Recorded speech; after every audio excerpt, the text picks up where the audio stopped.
آپ کو معلوم ہے یہ بڑا ضروری ہے آپ کو یہاں پہ بتانا کہ جب کورونا شروع ہوا اس وقت ہم کہاں تھے اور آج کہاں پہ ہیں.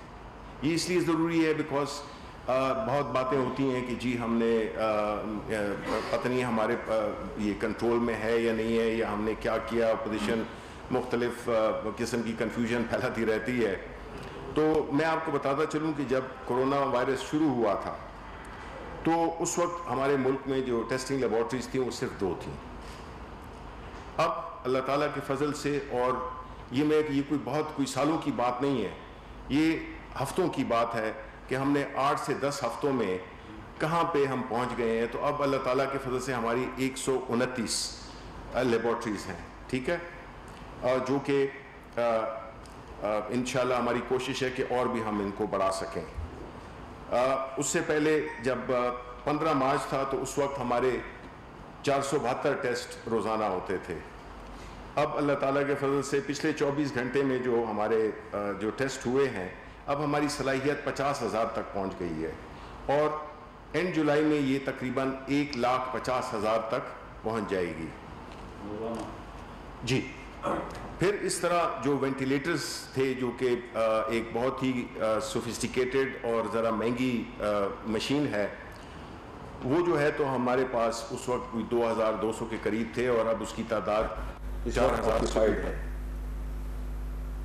2,150 بیڈز جو ہے تو انشاءاللہ اگلے مہینے میں وہ بھی تیار ہو جائیں گے. لیکن یہاں میں یہ کہتا چلوں کہ جو آکسیجن کا جہاں تک تعلق ہے, یہ ایک ایسی بڑی اس وقت اس کی ڈیمانڈ بھی ہے اور ضرورت بھی ہے.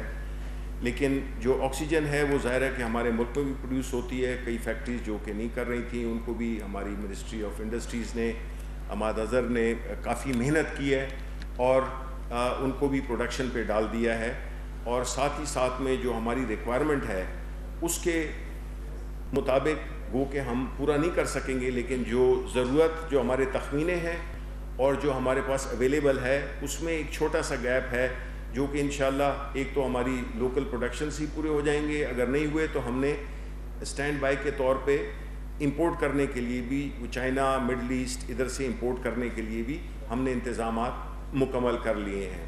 اب اس ساری باتوں کا بتانے کا مقصد یہ تھا کہ حکومت پہلے دن سے بڑی واضح ہے کہ اس نے کیا کرنا ہے, میڈیکل سائٹ پہ کیا کرنا ہے, یعنی کہ ایکوپمنٹ کے لحاظ سے کیا کرنا ہے, اسپتالوں کے لحاظ سے کیا کرنا ہے, اور ایک جنرل جو ایک ورکنگ انوائرمنٹ ہے اس کو کس طرح سے مینیج کرنا ہے.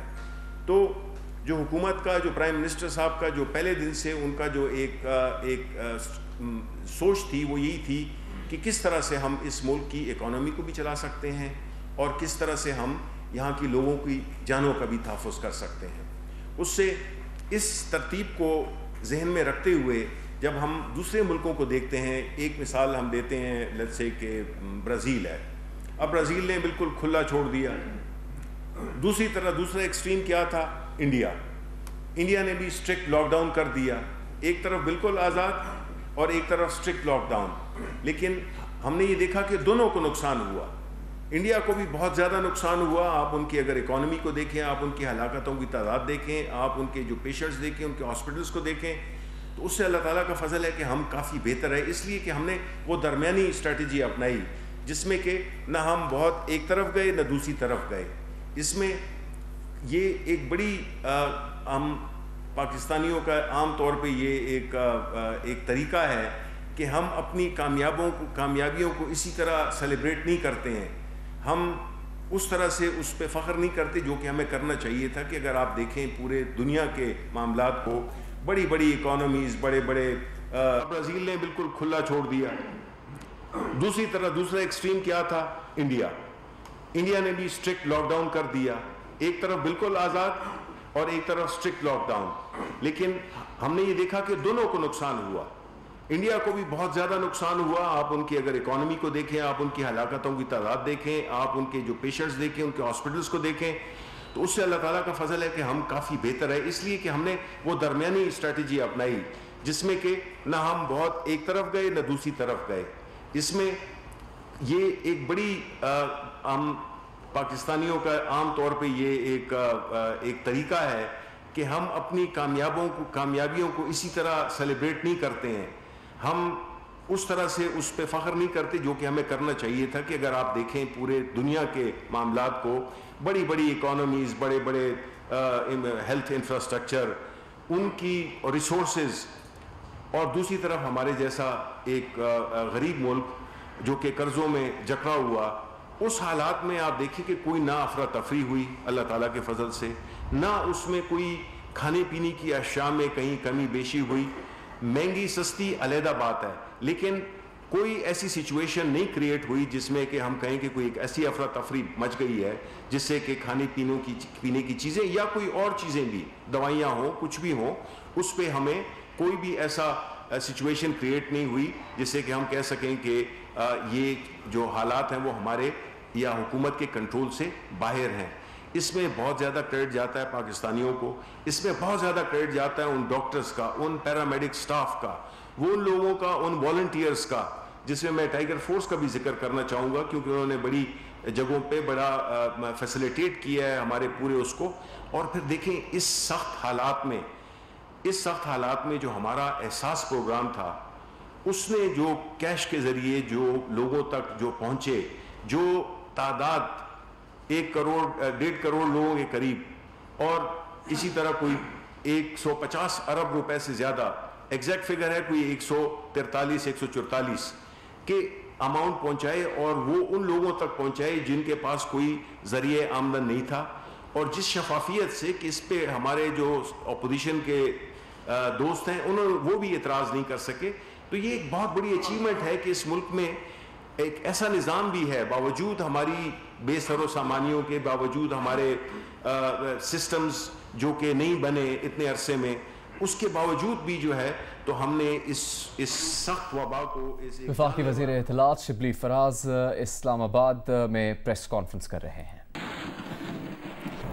قومی اسمبلی کے اجلاس میں میر شکیل الرحمان کی غیر قانونی گرفتاری کی گونج. نون لیگ کے رکن اسمبلی کھیل داس کوہستانی نے میر شکیل الرحمان کی گرفتاری کی مذمت کی. کہا کہ میر شکیل الرحمان کو بغیر مقدمہ جیل میں ڈال دیا گیا. ماضی میں کسی حکومت نے ایسے اقدامات نہیں کیے، اور پیپلز پارٹی کی شازیہ مری نے بھی میر شکیل الرحمان کی غیر قانونی گرفتاری کا ذکر کیا. برباد گلستان کرنے کو صرف ایک ہی الو کافی تھا. ہر شاخ پہ الو بیٹھا ہے، انجام گلستان کیا ہوگا. پاکستان میں جو اظہار آزادی ہے اس وقت، جو اس پہ قدغن ہے، جو انسانی حقوق کی پامالی ہو رہی ہے، اگر میری آواز پاکستان کی میڈیا نہیں دکھائے گا تو میں جو یہاں عوام کی نمائندگی کر رہا ہوں تو میری عوام کو کیسے پتہ لگے گا؟ جب عمران خان کنٹینر پہ ہوتے تھے، اگر اس طرح جو ماضی کی حکومت پہ جس طرح بات کی وہ میڈیا منو من دکھاتا تھا. نواز شریف نے کبھی بھی کسی میڈیا ہاؤس کو بند نہیں کیا، مگر آج افسوس سے کہنا پڑتا ہے آج پاکستان کا سب سے بڑا میڈیا گروپ جنگ اور جیو، اس کے مالک کو 104 دنوں سے قید کیا ہوا ہے. اور یہ اس کنٹینر پہ عمران خان صاحب کہتے تھے کہ میں میر شکیل الرحمان کو قید کروں گا، گرفتار کروں گا، تو اس نے کیا. مگر میڈیا نے کیا قصور کیا تھا؟ اس کا قصور یہ تھا کہ اس نے حامد میر کو چینل سے نہیں نکالا، اس نے سلیم صافی کو نہیں نکالا، اس نے انصار عباسی کو نہیں نکالا، اس نے ارشد وحید چودھری کو نہیں نکالا، اس نے چیمہ کو نہیں نکالا. اور آپ جو کہتے تھے کانوں میں ان کے، وہ چھاپا نہیں، وہ چلایا نہیں. شاہ زیب کو نکال دو. آج پاکستان کے بڑے صحافی، تو میں بتاؤ یہ بات کرنے کا میرا کیا جواز ہے؟ میرا آواز کون چھاپے گا؟ کیا یہ ایوان کہ یہ بڑے ایوان یہ میری بات سن سکیں گے؟ میر شکیل الرحمان صاحب، وہ ان کا تعلق میڈیا سے ہے، ان کے ساتھ بھی زیادتی ہو رہی ہے. ان کی ساتھ ہونے والی زیادتی کا بھی میں یہاں ذکر کرنا ضروری سمجھتی ہوں. وفاقی کابینہ کے اجلاس میں فواد چودھری کے انٹرویو کی بازگشت. ذرائع کے مطابق اسد عمر اور شاہ محمود نے کابینہ اجلاس میں اس پر بھرپور احتجاج کیا ہے. وزیر اعظم نے ہدایت کی کہ اس کو بڑا مسئلہ نہ بنائے. ذرائع کا کہنا ہے کہ فیصل وابڈا بھی اسد عمر اور شاہ محمود قریشی پر برس پڑے. کہا کہ آپ دونوں تو وزیر اعظم بننا چاہتے ہیں، اس میں کیا شک ہے؟ آپ کی لڑائی سے حکومت کا نقصان ہوا. ذرائع کے مطابق فواد چودھری نے کہا کہ پہلے پورا انٹرویو سن لیں. سہیل وڑائچ نے ان سے اپنے تجزیے کے لیے کہا تھا. انہوں نے کہا کہ ان کا تجزیہ ہے ان تینوں کی لڑائی نے پی ٹی آئی میں سیاسی عناصر کو نقصان پہنچایا.